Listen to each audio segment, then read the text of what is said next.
বংশী বলে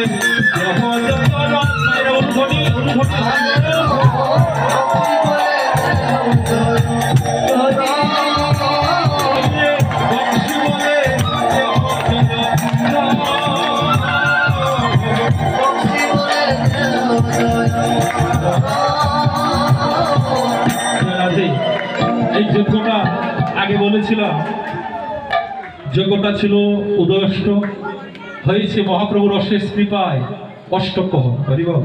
আরো দুইজন কীর্তনী কালকে আসবে।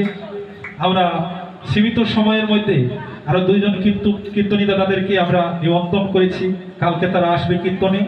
এখন বর্তমানে আমাদের জকিগঞ্জ থেকে আমাদের রিপোর্ট সরকার, আবার এদিকে কানাইঘাট থেকে চতুলবাজার থেকে আমাদের বাবুলাল দাস এই কীর্তনে আসবে।